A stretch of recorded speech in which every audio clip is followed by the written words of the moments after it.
KTV prime bulletin కు స్వాగతం. నా పేరు సుధారాణి. బులెటిన్ ముఖ్యాంశాలు. ముగిసిన తెలుగుదేశం పార్టీ మహానాడు, కార్యకర్తల్లో జోష్ నింపిన నేతలు. రాష్ట్ర వ్యాప్తంగా బక్రీద్ వేడుకలు, మత సామరస్యం చాటిన నేతలు. అరటి రైతులను ఆదుకోవాలి, కడప పార్లమెంట్ సభ్యులు అవినాష్ రెడ్డి. ఎస్ఎస్ మాల్ అక్రమాల పుట్ట, టీడీపీ నేత ఉక్కు ప్రవీణ్ ఆరోపణ.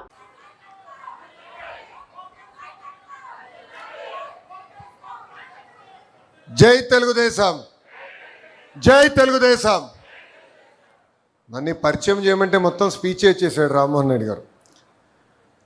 గౌరవ తెలుగుదేశం పార్టీ జాతీయ అధ్యక్షులు చంద్రబాబు నాయుడు గారికి, గౌరవ పాలిట్ బ్యూరో సభ్యులకి, గౌరవ శాసన సభ్యులకి, సీనియర్లకి, జూనియర్లకి, రాష్ట్ర ప్రజలకి, ముఖ్యంగా నాకు ప్రాణ సమానమైన తెలుగుదేశం పార్టీ కార్యకర్తలకి నా హృదయపూర్వక నమస్కారాలు. ఆఫ్లైన్ అయినా ఆన్లైన్ అయినా హైబ్రిడ్ అయినా మహానాడు ఎప్పుడూ ఒక మాస్ జాతర లాంటిది. పసుపు పండుగనే మన మహానాడు. ప్రతి కార్యకర్త కాళ్ళు ఎగరేసుకుని నాది తెలుగు జాతి, నాది తెలుగుదేశం అని చెప్పుకునే వేదిక మన మహానాడు. నేషన్ ఫస్ట్ అనేది తెలుగుదేశం పార్టీ విధానం. మన దేశం మన బాధ్యత. అందుకే గౌరవ ప్రధానమంత్రి శ్రీ నరేంద్ర మోడీ గారు ఒక పిలిపిస్తే నెల్లూరులో భారీగా మహానాడు ఏర్పాటు చేసుకోవాలన్న ప్లాన్లు మనం క్యాన్సిల్ చేసుకుని ఈరోజు హైబ్రిడ్ విధానం మనం ఏర్పాటు చేసుకుంటాం జరిగింది. హైబ్రిడ్ అనగానే టీమ్ 11 ఎగతాళి చేశారు. ఆ టీమ్ 11కి ఒకటే చెప్తున్నా, ముందు బ్యాటింగ్ చేసే బాధ్యత మా పసుపు సైన్యానిది. విశ్వవిఖ్యాత నట సార్వభౌమ స్వర్గీయ నందమూరి తారక రామారావు గారు దేశానికే ఒక లెజెండ్. జై తెలుగుదేశం, జై జై తెలుగుదేశం.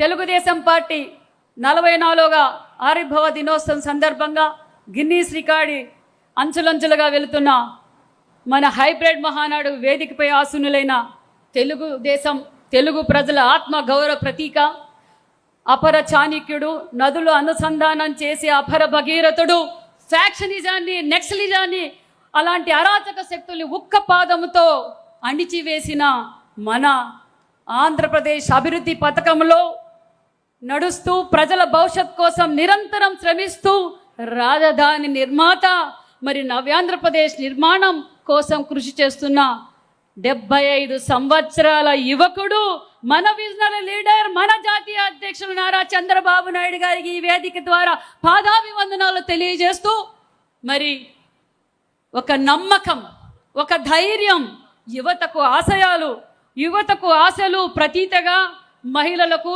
రైతులకు విద్య విలువ తెలిసిన నాయకుడుగా, యువగలం అధినేతగా, నూతనంగా ఉత్సాహం నింపిన యంగ్ డైనమిక్ లీడర్, తండ్రికి తగ్గట్టుగా తనయుడు, మరి పరిశ్రమల సృష్టికర్త, ఉద్యోగాల రూపకర్త, మన ఐటీ శాఖ మంత్రి, మన విద్యాశాఖ మంత్రి, మన వర్కింగ్ ప్రెసిడెంట్ నారా లోకేష్ బాబు గారికి కార్యకర్త స్థాయి నుండి మరి ఈరోజు కార్యకర్త కష్ట సుఖాలను అండగా నిలుస్తూ రాష్ట్రంలోని అత్యంత మెజార్టీతో సాధించి చిరునవ్వుతో అందరినీ పలకరిస్తూ తెలుగుదేశం పార్టీని నడిపిస్తున్న మన బీసీ ముద్దు బిడ్డ రాష్ట్ర అధ్యక్షులు పల్లా శ్రీనివాస్ గారికి, మరి వేదిక పైన అగ్ర నాయకులకు, ప్రజాప్రతినిధులకు, హైబ్రిడ్ మహానాడులో వర్చువల్గా పాల్గొంటున్న ఎండనక వాననక పసుపు జెండా కోసం చెమటను రక్తంగా మార్చి పార్టీ కోసం శ్రమిస్తున్న తెలుగుదేశం పార్టీ కుటుంబ సభ్యులకు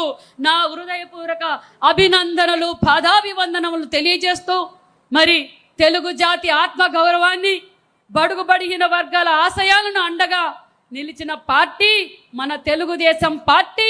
కూడు గూడు గుడ్డ అనే మహోన్నతమైన లక్ష్యంతో మరి తెలుగుదేశం పార్టీ 44వ ఆవిర్భావ దినోత్సవం టీడీపీ సభ్యులకే కాదు, తెలుగు ప్రజలకు ఒక పెద్ద పండగ. ఏది అంటే తెలుగు రాష్ట్రాల్లో మన మహానాడు అన్న విషయాన్ని సగర్వంగా మనం చెప్పుకోవచ్చు. యుగ పురుషుడు, ఆజాన్బావుడు, సినిమా రంగంలోనే ఒక ధృవతారగా నిలిచిన ఒక నట సార్వభౌముడు అన్న ఎన్టీఆర్ తెలుగు జాతి కోసం, యువత కోసం, మహిళల కోసం, రైతుల కోసం కార్మిక కర్షకుల కోసం అన్న ఎన్టీఆర్ తెలుగుదేశం పార్టీ 9 నెలల్లో అధికారంలోకి వచ్చిన పార్టీ మన తెలుగుదేశం. మా నాన్న నందమూరి తారక రామారావు గారు పార్టీ పెట్టినప్పుడు అగ్రకులాలు కులం పేరుట దోపిడీ చేస్తుంటే బడుగు బలహీన కులాలు రిజర్వేషన్లు కోరడం తప్ప అని ప్రశ్నించిన వ్యక్తి శక్తి మన అన్న నందమూరి తారక రామారావు గారు అనే విషయం కూడా తెలియజేస్తూ, ఎన్టీఆర్ అంటే మామూలు అక్షరాలు కాదు, అవి మంత్రాక్షరాలుగా మనం చెప్పుకోవచ్చు.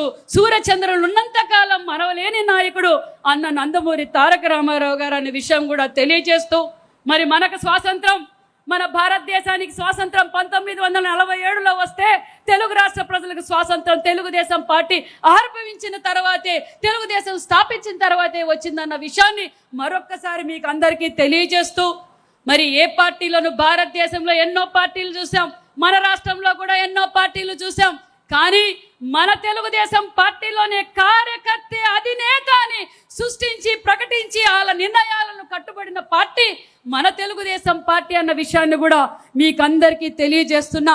మన కార్యకర్తలే మనకు బలగమన్న విషయాన్ని కూడా మీకు తెలియజేస్తూ, మరి మన యువ నాయకుడు, మన వర్కింగ్ ప్రెసిడెంట్ నారా లోకేష్ బాబు గారు టెక్నాలజీని ఉపయోగించి మరి ఈరోజు ఎంపీలను ఎమ్మెల్యేల అభ్యర్థులని ఎవరు ప్రకటించారు, ఎవరు డిసైడ్ చేశారంటే ఐవీఆర్ఎస్ కాల్స్ పెట్టి మన తెలుగుదేశం కార్యకర్త అధినేతని మరి నిర్ణయించిన పార్టీ మన తెలుగుదేశం పార్టీ అనే విషయాన్ని కూడా మీకు అందరికీ తెలియజేస్తూ, మరి అలాగే పార్టీ కోసం అహర్నిశలు శ్రమించిన మన కార్యకర్తలకు అగ్రతాంబూలం వేస్తుంది మన యువ నాయకుడు నారా లోకేష్ బాబు గారు. జెండా మోసిన కార్యకర్త కృషి చేసి రాబోయే ఏ ఎన్నికల్లో అయినా వారికి ప్రాధాన్యత ఇస్తానని ఇప్పటికే నారా లోకేష్ బాబు గారు తేల్చి చెప్పేశారన్న విషయం కూడా మీకు అందరికీ తెలియజేస్తున్నా. తెలుగుదేశం పార్టీ జాతీయ అధ్యక్షులు గౌరవనీయులు నవ్యాంధ్ర రథసారథి కష్టకాలంలో రాష్ట్రాన్ని అన్ని రంగాల్లో ముందుకు తీసుకెళ్తూ ఉన్న మన ముఖ్యమంత్రి మాన్యశ్రీ చంద్రబాబు నాయుడు గారికి, అలాగనే యువగలం పాదయాత్రలో యువతకి స్ఫూర్తినిస్తూ వాళ్ళకి భరోసా నింపుతూ రాష్ట్రానికి తన కృషితో అన్ని రకాల పెట్టుబడులను తీసుకొస్తూ 3వ తరం యువతకి దిశానిర్దేశం చేస్తున్న మన జాతీయ వర్కింగ్ ప్రెసిడెంట్ శ్రీ నారా లోకేష్ గారికి, మరియు రాష్ట్ర అధ్యక్షులు పల్లా శ్రీనివాసరావు గారికి, అలాగనే వేదిక మీద ఉన్న పోలిట్ బ్యూరో సభ్యులందరికీ, అలాగనే వేదిక ముందు ఉన్న తెలుగుదేశం పార్టీ నాయకులకి, అలాగనే ఈరోజు ఈ హైబ్రిడ్ మహానాడుకు దాదాపు 1875 క్లస్టర్స్ లో మన తెలుగుదేశం పార్టీ కుటుంబ సభ్యులు పాల్గొంటూ వీక్షిస్తున్న ప్రతి ఒక్కరికి నమస్కారాలు తెలియజేసుకుంటున్నాను. మహిళా రిజర్వేషన్ భారత ప్రజాస్వామ్య చరిత్రలో మహిళా సాధికారతకు చారిత్రాత్మక మైలురాయి నారీ శక్తి వందన్ అధినియం. మహిళలకు చట్టసభల్లో 33% రిజర్వేషన్ కల్పించి వారిని రాజకీయాల్లో నిర్ణయాల్లో సమాన భాగస్వాములుగా నిలబెట్టడమే ఈ చట్టం యొక్క లక్ష్యం. ఇది కేవలం సంఖ్యాపరమైన మార్పు కాదు, దేశ విధానాలలో మహిళల స్వరం బలపడేలా చేసే ఒక కీలక సంస్కరణ. దేశ జనాభాలో సగం మంది మహిళలకు సమాన రాజకీయ అవకాశాలు కల్పించడమే దీని ముఖ్య ఉద్దేశము. కడప నగరంలో ముస్లిం సోదరులు బక్రీద్ పండుగను భక్తి శ్రద్ధలతో ఘనంగా జరుపుకున్నారు. నగరంలోని ఈద్గాలు, మసీదుల్లో ప్రత్యేక ప్రార్థనలు నిర్వహించి దేశ ప్రజల శాంతి సౌభ్రాతృత్వం కోసం ప్రార్థించారు. మత పెద్దలు బక్రీద్ త్యాగానికి ప్రతీకాన్ని పేర్కొంటూ హజరత్ ఇబ్రహీం త్యాగ స్ఫూర్తిని గుర్తు చేశారు. పేదలకు సహాయం చేయడం, ప్రేమాభిమానాలు పంచుకోవడమే ఈ పండుగ ముఖ్య ఉద్దేశం అన్నారు. పండుగ సందర్భంగా పోలీసులు కట్టుదిట్టమైన భద్రత ఏర్పాట్లు చేసి ఎలాంటి అవాంఛనీయ ఘటనలు జరగకుండా చర్యలు చేపట్టారు. आसमान की तरफ निगाह उठाते ही हदीस में इस तरह करने से मना है। रसूलुल्लाह फरमाते ही आसमान की तरफ निगाह उठाने वाले उस हरकत से बच जाए। और फिर अलहम का सूरा पढ़ा जाएगा, फिर सानी सूरा, फिर रुको तो सजदे होंगे। दूसरी रकात में खड़े होने के बाद पहले सूरह फातिहा, फिर जम सूरा, उसके बाद रुकू से पहले 3 तकबीरें होंगी, पहली मर्तबा अल्लाह अकबर बोलकर हाथ छोड़ देंगे, दूसरी मर्तबा अल्लाह अकबर बोलकर हाथ छोड़ेंगे, तीसरी मर्तबा भी अल्लाह अकबर बोलकर हाथ छोड़ देंगे, चौथी तकबीर बोलकर रुकू में जाएंगे। बकिया नमाज दूसरी नमाज की तरह है, इसका ख्याल रखिए। और एक मिनट बाकी है, मौला था 2 मिनट 7:30 को फट जाएंगे, 1 मिनट। जो हजरात देर से आते हैं उनसे हमारी दरखास्त है, यहाँ शुगर के मरीज और बूढ़े लोग मसाजिद में आजकल जो वजू खाना है और वहाँ जो इस्तिंजा खाना है वो मुसाफिरीन के लिए, गांव वालों के लिए अपने घर से वजू बनाकर आना है।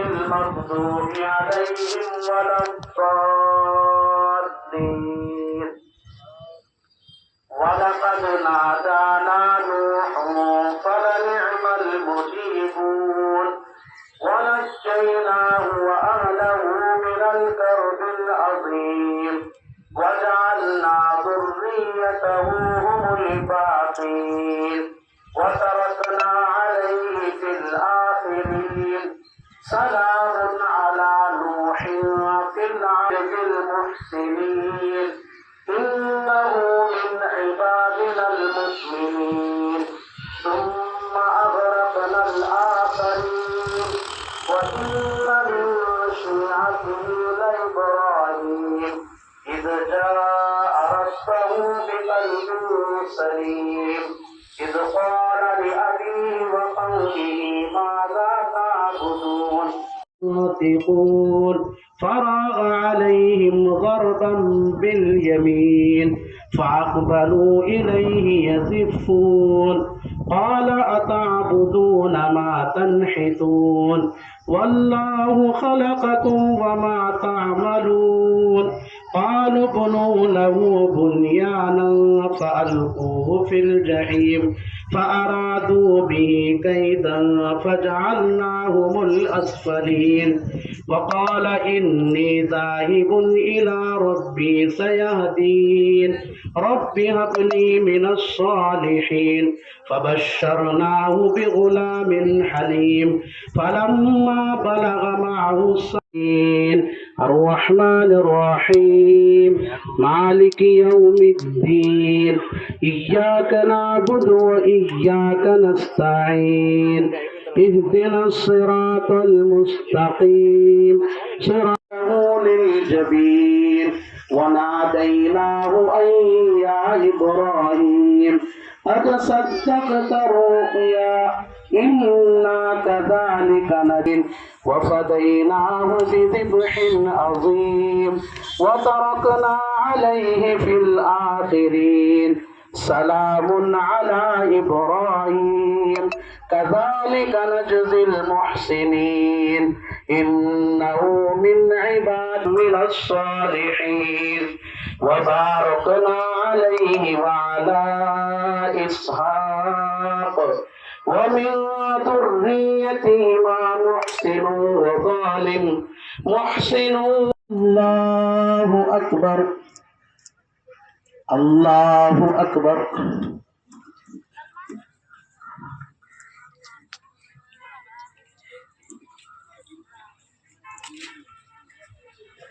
سمع الله لمن حمده الله أكبر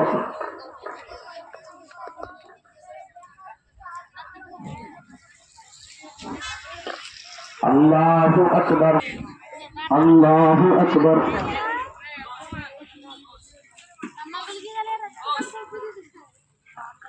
الله أكبر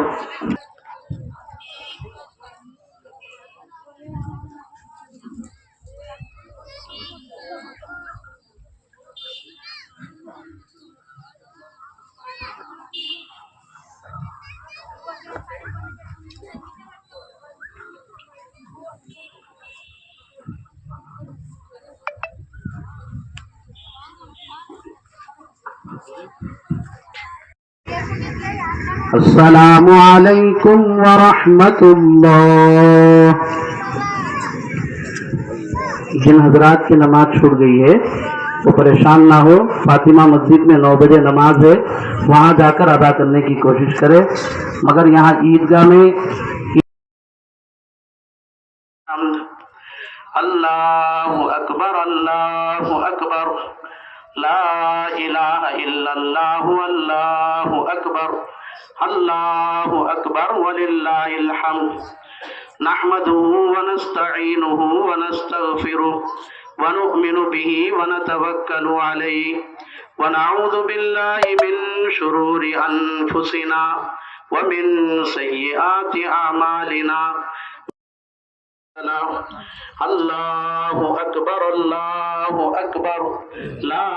इलाहा इल्लल्लाहु अल्लाहु अकबर वलिल्लाहिल हम्द अशहदु अन ला इलाहा इल्लल्लाहु वहदहु ला शरीक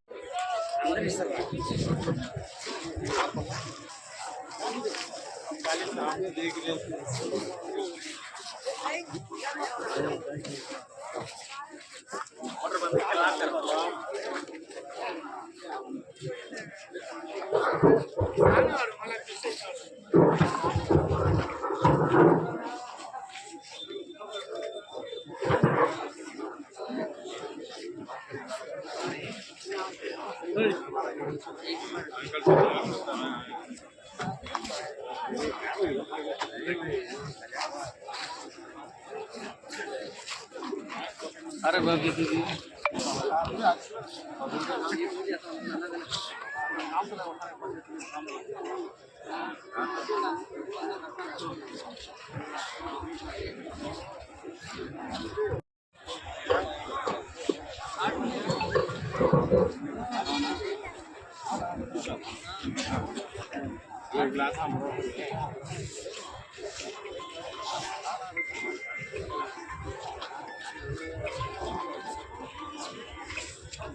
हाय अकबर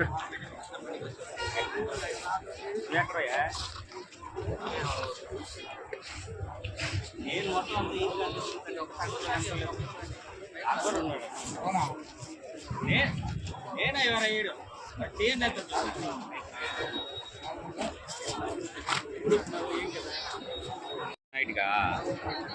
ఈద్గా లోపల కడప జిల్లా బద్వేల్ పట్టణంలో ముస్లిం సోదరులు బక్రీద్ పండుగను భక్తి శ్రద్ధలతో ఘనంగా జరుపుకున్నారు.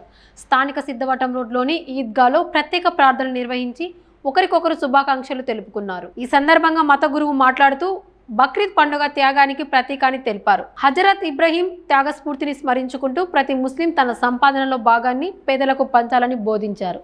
పండుగ సందర్భంగా ఎలాంటి అవాంఛనీయ ఘటనలు జరగకుండా బద్వేల్ పోలీసులు ఈద్గా వద్ద గట్టి బందోబస్తు ఏర్పాటు చేశారు.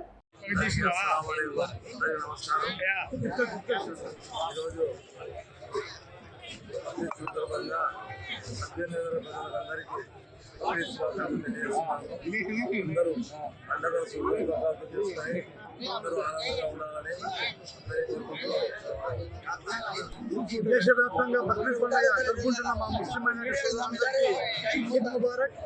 ఈ పండుగ బాగా జరుపుకోవాలని చెప్పి మా ముస్లిమైన సోదరులందరినీ కోరుతున్నాము. నిజంగా ఈ పండుగ ఒక త్యాగానికి అడుగుతున్నా కాబట్టి ముస్లిం మైనారిటీ సోదరులందరూ ఈ పండుగ బాగా జరుపుకోవాలని చెప్పి అలా మాట్లాడుతున్నాం. बद्वेल शहर के मुसलमान भाइयों को और पूरे हमारे इंडिया के जितने भी मुसलमान भाइयों को सबको बकरीद मुबारक हो। ईद उल अज़हा की अल्लाह फजल और करम से बहुत सुकून से ईद हुआ बद्वेल में। अल्हम्दुलिल्लाह इंतजामात की कोई कमी नहीं, जैसा अल्लाह का फजल और करम से बहुत अच्छा करे। ईद उल ज़ुहा के जो मेन मकसद है इब्राहिम अलैहिस्सलाम और इस्माइल अलैहिस्सलाम के जो तरीके पे उसके जो कुर्बानी है वो कुर्बानी को याद करते हुए इंशाअल्लाह इस ईद को मनाया जा रहा है। इंशाअल्लाह सब लोग इंशाअल्लाह कोई तकलीफ नहीं, जैसा कि दूसरों को तकलीफ दिया नहीं, जैसा ये 3 दिन खुशी से ईद बनाना बोल के सबको ये बात देते हुए मास कमेटी के तरफ से सेक्रेटरी सरिटाल मौलाना सलाम अलैकुम रहमतुल्लाहि बरकातु। బక్రీద్ పండుగ అంటే త్యాగాలకు ఒక నిలయంగా చెప్పుకుంటారు. మాకు ముస్లిం సమాజానికి 2 పండుగలు, ఒకటి రంజాన్, ఒక్క పొద్దులు నెల రోజులు ఉండేసి ఒక్క పొద్దులు ఉండి ఈ కార్యక్రమం చేయడము. బక్రీద్ పండుగ అంటే బీదలకు మాంసము మంచి చెడ్డ వాళ్ళకు పంచడము, ఇది బక్రీద్ ముఖ్య అంశము. ఈ 3 రోజులు ఈ పండుగ జరుగుతుంది. అన్యోన్యంగా ఇరుగు పొరుగుతో ఆప్యాయతగా ఒకరికి ఇబ్బంది కలగకుండా ఈ పండుగ చేసుకోవాలి. అందరి మనసులను మెప్పిస్తూ అందరినీ కలుపుకుంటూ ఈ పండుగ జరపాలి. ఈ పండుగ ముఖ్య ఉద్దేశము, పండుగ అంటేనే సంతోషంగా జరుపుకునేది, సమస్యాత్మకంగా జరుపుకునేది ఏది పండుగ కాదు. అందరూ కలిసిమెలిసి ఐక్యతగా ఆప్యాయతగా జరుపుకోవాలని బద్వేల్ పట్టణ ముస్లిం సహోదరులకు అందరికీ కోరుచున్నాము మాస్ కమిటీ తరఫున. మరియు మేము ప్రతిసారి మీకు చెప్తున్నాము, బీదవారికి మేము చేసే సహాయ సహకారాలు అన్ని కమ్యూనిటీలకు కలిపి చేస్తాము. హక్కుదారులు ఎవరన్నా ఉంటే మాకు తెలపండి, మేము చేస్తాము అనేది మా కమిటీ ముఖ్య ఉద్దేశము. ప్రతిసారి మేము ఈద్గాలు ఏలాన్ చేస్తున్నాము. కోరుమామిళ్లలో, బద్వేల్లో కుట్టు మిషన్ సెంటర్లు, మళ్ళీ ఉచిత కంప్యూటర్ శిక్షణా కేంద్రాలు అన్నీ ఇస్తున్నాము. నేర్చుకున్న వాళ్లకు ఉచితంగా బీద వాళ్లకు కుట్టు మిషన్లు ఇస్తున్నాము. మరియు బీద వాళ్ళకు కూడా బియ్యము దినుసులు ఇచ్చే కార్యక్రమాన్ని కంటిన్యూ చేస్తున్నాము. దీన్ని అందరూ మనకు తెలిసిన వ్యక్తులు, మన ఇరుగు పొరుగు వారు, మన బంధువులు ఎవరన్నా ఉంటే గోప్యంగా తీసుకుని పోయి ఇచ్చే వారికి గోప్యంగా తీసుకుని పోయి ఇవ్వడం జరుగుతుంది. ఇది మీరందరూ గమనించవలసింది మధ్య ప్రజలు కోరుతున్నాం. Thank you. వారిని గౌరవిస్తూ ప్రతి ఒక్క ముస్లిం కుర్బానీ ఆవులను ఇవ్వకుండా పొట్టేళ్లను మేకపోతులను తోటి. కడప జిల్లా పులివెందుల నియోజకవర్గంలోని వేముల మండలంలో అకాల వర్షాలు, ఈదుల గాలులతో 111 హెక్టార్లలో అరటి పంట దెబ్బతింది. నేల రాలిన అరటి తోటలను కడప ఎంపీ వైఎస్ అవినాష్ రెడ్డి పరిశీలించి రైతులతో మాట్లాడారు. వెదర్ స్టేషన్ పనిచేయకపోయినా రైతుల వద్ద నుంచి పంటల బీమాలు ప్రీమియం వసూలు చేయడంపై ఆయన ఆగ్రహం వ్యక్తం చేశారు. నష్టపోయిన ప్రతి రైతుకు ఇన్పుట్ సబ్సిడీతో పాటు పంటల బీమా కూడా చెల్లించాలని డిమాండ్ చేశారు. ఎరువుల ధరలు పెరిగినా రైతులకు ఇచ్చే పరిహారం పెరగలేదని, ప్రభుత్వం వెంటనే రైతులను ఆదుకోవాలని కోరారు. మొన్నటి రోజున వీచిన పెనుగాలులకు నీటిపెంట్ల పంచాయతీ వేముల మండలం భారీ ఎత్తున అరటి పంట నష్టం వాటిల్లింది. దీనికి సంబంధించి ప్రధానంగా రైతులు పంటల బీమాకు సంబంధించిన ప్రీమియం కూడా అంటే 2025 జూన్లో అందరూ కూడా అంటే బ్యాంకులో లోన్లు రెన్యూ చేసుకున్నప్పుడే దాదాపు ఈ మండలానికి సంబంధించి అయితే వేముల మండలానికి సంబంధించి దాదాపు 900 మంది రైతులు పంటల బీమా ప్రీమియం కూడా చెల్లించడం జరిగింది జూన్ 2025లో. దానికి సంబంధించిన కవరేజు జూలై 2025 నుంచి మే 2026 వరకు కూడా ఆ ప్రీమియం ఏదైతే చెల్లించారో దానికి సంబంధించిన కవరేజ్ ఉంటుంది, అంటే ఇన్సూరెన్స్ కవరేజ్ ఈ పంటకు సంబంధించి ఉంటుంది. అయితే ప్రధానంగా ఇక్కడ సమస్య ఎక్కడ వస్తూ ఉందంటే, గతంలో 2025 జూన్ ముందు వరకు ఉచిత పంటల బీమా ఉన్నింది. ప్రభుత్వాలే ఫ్రీ క్రాప్ ఇన్సూరెన్స్ పథకం కింద రైతు వాటా బీమా కూడా ప్రీమియం కూడా ప్రభుత్వాలే చెల్లించేటివి. కానీ 25 జూన్ నుంచి రైతే తన కాంట్రిబ్యూషన్ ప్రీమియం ఏదైతే ఉందో, ఫార్మర్ కాంట్రిబ్యూషన్ ప్రీమియం ఏదైతే పంటల బీమా ప్రీమియం చెల్లించాలో అది రైతే చెల్లిస్తూ వస్తున్నాడు. సో రైతు బీమా ప్రీమియం చెల్లించినప్పటికీ కూడా ఇక్కడ పరిస్థితి చూస్తే అరటి పంటకు పంటల బీమా ఇవ్వాలంటే weather based crop insurance scheme కింద అరటి పంటల బీమా కవర్ అవుతూ ఉంది. అరటి పంటకు సంబంధించిన పంటల బీమా కవర్ అవుతూ ఉంది. ఈ weather based crop insurance scheme అనేది మండలంలో ఉన్న ఈ weather stations, automatic weather stations ఏవైతే ఉన్నాయో వాటిలో నమోదైన గాలి వేగాన్ని ప్రామాణికంగా తీసుకొని పంటల బీమా ఇవ్వాల్సిన పరిస్థితి. సో గాలి వేగాన్ని ప్రామాణికంగా తీసుకొని పంటల బీమా ఇవ్వాలి. పోనీ మొన్న డ్యామేజ్ అయిన టైంలో, మొన్న ఏదైతే పెనుగాలులు మొన్న రాత్రి వీచి ఇంత పెద్ద ఎత్తున మరి పంట 100 ఎకరాల్లో పంట ఏదైతే నష్టం జరిగిందో మొన్న రాత్రి వీచిన గాలులకు వేముల, లింగాల మండలాల్లో, దీనికి సంబంధించి వెదర్ స్టేషన్లలో డేటా చెక్ చేస్తే, ఉదాహరణకు మీదిపెంట్లలో ఉన్నాం మనము, ఈ మీదిపెంట్ల రెవెన్యూ విలేజ్ మొత్తం కూడా వేముల వెదర్ స్టేషన్ కింద కవర్ అవుతూ ఉంది. వేముల వెదర్ స్టేషను మీరు చూడొచ్చు, ఇక్కడ NA అని ఉందంటే నాట్ అప్లికబుల్, అంటే అసలు వెదర్ స్టేషనే పనిచేయడం లేదని అర్థం. వేరాజ్ ఇదే మండలంలో నల్లజరుగుపల్లిలో ఆటోమేటెడ్ వెదర్ స్టేషన్ ఉంది. అక్కడ 9.2 km/h వేగం రికార్డ్ అయింది. వేరాజ్ వేములకు వచ్చే కొద్దీ అసలు గాలి వేగమే నమోదు కాల. సో గాలి వేగం నమోదయ్యి 50 km/h గాలి ఉంటేనే పంటల బీమా చెల్లిస్తామని చెప్పి ప్రభుత్వము గైడ్లైన్స్లో పెట్టింది. పంటల బీమాకు సంబంధించిన సంస్థలు చెప్తా ఉన్నాయి. వేరాజ్ ఇక్కడ ఈ వెదర్ స్టేషన్లే పనిచేయలే, గాలి వేగం నమోదు చేసే వెదర్ స్టేషన్లే పనిచేయలే. ఇక్కడ మరి ఎవరిది తప్పు? ఇది రైతుదైతే తప్పు కాదు కదా. తప్పు అయితే ప్రభుత్వాందన్నా అయి ఉండాలా, లేకుంటే స్టాటిస్టిక్స్ అధికారులదా, లేకుంటే పంటల బీమా సంస్థలదా? మరి తప్పు ఎవరిదో తేల్చుకొని తప్పకుండా ప్రతి రైతుకు ముందుకొచ్చి నష్టపోయిన ప్రతి రైతుకు ప్రభుత్వం ఇన్పుట్ సబ్సిడీతో పాటు పంటల బీమా కూడా తప్పనిసరిగా చెల్లించాలని చెప్పి ప్రభుత్వాన్ని మేమందరం కూడా రైతుల తరఫున డిమాండ్ చేస్తూ ఉన్నాం. మాదిరి గాలులు వచ్చి ఇంత పెద్ద ఎత్తున పంట నష్టపోయినప్పుడు ఈ పంటతో పాటు రైతుకు సహజంగానే ఒక పక్క పంట లక్షల రూపాయల పంట కోల్పోవడంతో పాటు ఇంకా వేరే రూపంలో కూడా నష్టం. అంటే ఏదైతే డ్రిప్ పంటలో ఉంటుందో ఆ డ్రిప్ అంతా కూడా నిరుపయోగం అయిపోతుంది. ఏదైతే గాలులు వచ్చినప్పుడు చెట్లు పడిపోకుండా ఈ పోటు కట్టలు ఏదైతే పెడతారో ఆ కట్టలు కూడా ఇరిగిపోతాయి, అవి కూడా రైతుకు నిరుపయోగం అయిపోతాయి. అంటే డ్రిప్పుకు సంబంధించి లాసే, పోటు కట్టలు లాసే. అండ్ మోర్ ఓవర్ ఈ మధ్యకాలంలో ఇంకా ఎరువుల ధరలు ఎంత పెరిగినాయి అనేది ఇంకా చెప్పాల్సిన పని కూడా లేదు. అన్నీ పెరుగుతున్నాయి, కానీ ప్రభుత్వం రైతు నష్టపోతే ఇచ్చే ఇన్పుట్ సబ్సిడీ మాత్రం అదే 20,000 రూపాయలే ఉంది. అది ఎప్పటికీ పెరగడం లేదు. కాబట్టి రైతుకు జరుగుతూ ఉన్న నష్టాన్ని దృష్టిలో పెట్టుకొని ఇన్పుట్ సబ్సిడీ పరిహారం కూడా పెంచమని చెప్పి ప్రభుత్వాన్ని మనవి చేస్తున్నాం. అదేవిధంగా మరీ ముఖ్యంగా పంటల బీమా చెల్లించే విషయంలో ప్రభుత్వం తప్పకుండా చొరవ చూపి చెల్లించాలి. పంటల బీమా రైతుల హక్కు. 2025 జూన్లో ప్రతి రైతు దగ్గర మీరు లోనీ ఫార్మర్స్ అందరి దగ్గర వాళ్ళకి ఇష్టం ఉన్నా లేకున్నా బలవంతంగా మీరు బ్యాంకులో లోన్ రెన్యూ చేసేటప్పుడు మీరు ప్రీమియం ఎకరాకు 3,000 రూపాయలు అలా రోంతగా తీసుకుంది. మీరు ఎకరాకు 3,000 రూపాయలు, హెక్టార్కు 7,560 రూపాయలు మీరు ప్రీమియం తీసుకొని రైతులకు లోన్లు రెన్యూ చేసినారు. కాబట్టి ఇంత భారీ నష్టం వాటిల్లినప్పుడు అదే ప్రభుత్వాలు, అదే ఇఫ్కో టోక్యో సంబంధించిన పంటల బీమా సంస్థ వీళ్ళు బాధ్యత తీసుకొని రైతులకు పంటల బీమా చెల్లించాలి. కానీ ఒకటి అర్థం కాని విషయం ఏంటంటే మార్చ్ 2025లో మన ప్రీతం నాయకుడు జగన్మోహన్ రెడ్డి గారు లింగాల మండలంలో అప్పుడు అపారమైన నష్టం వాటిల్లింది. దాదాపు 1,200 పైచిలుకు ఎకరాల్లో నష్టం వాటిల్లితే మార్చ్ 22, 2025 సంవత్సరంలో జగన్మోహన్ రెడ్డి గారు లింగాల మండలంలో అరటి రైతులను పరామర్శించడానికి వెళ్ళారు. అరటి తోటల వద్దకు వెళ్ళారు.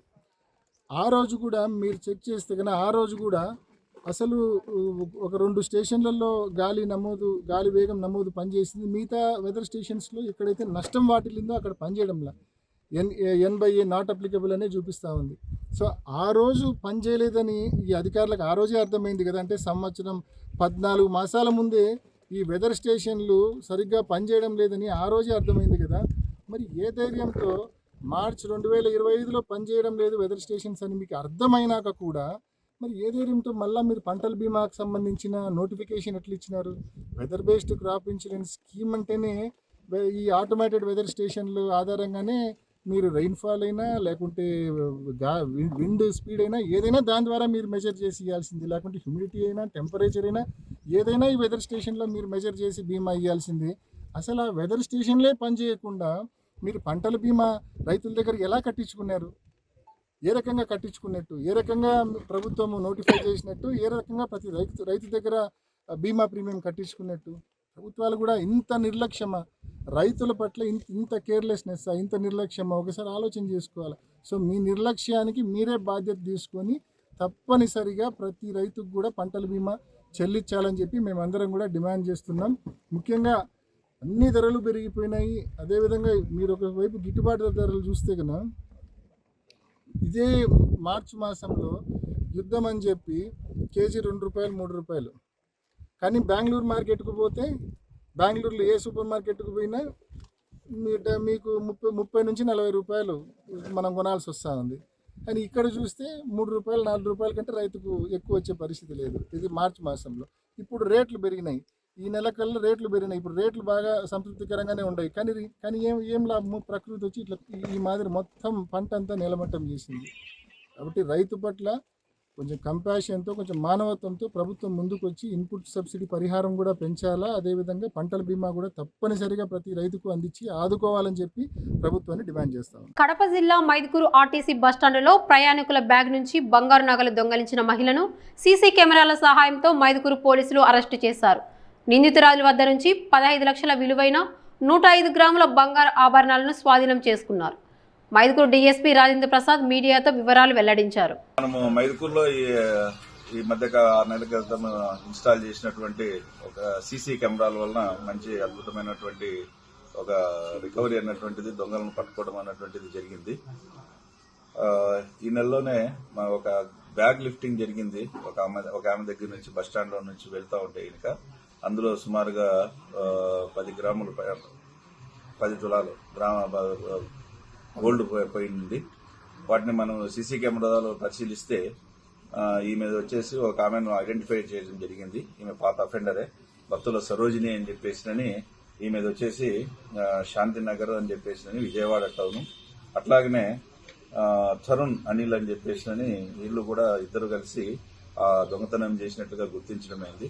సో సీసీ కెమెరాల ద్వారా వాళ్ళను టెక్నికల్ దాని ద్వారా ఎవరు ఎక్కడ పరిశీలిస్తున్నారు అన్నటువంటి తెలిసి వాళ్ళని పట్టుకొని అందులో నుంచి మొత్తం ఎంతైతే పోయిందో అంత 105 గ్రాములను మనం రికవర్ చేయడం జరిగింది. వాళ్ళని అరెస్ట్ చేసి ఈరోజు కోర్టుకు పంపిస్తున్నాం. ఇది వాటి ప్రైమ్ బులెటిన్. చూస్తూనే ఉండండి కేటీవీ, ప్రతి వార్త ప్రజల పక్షం.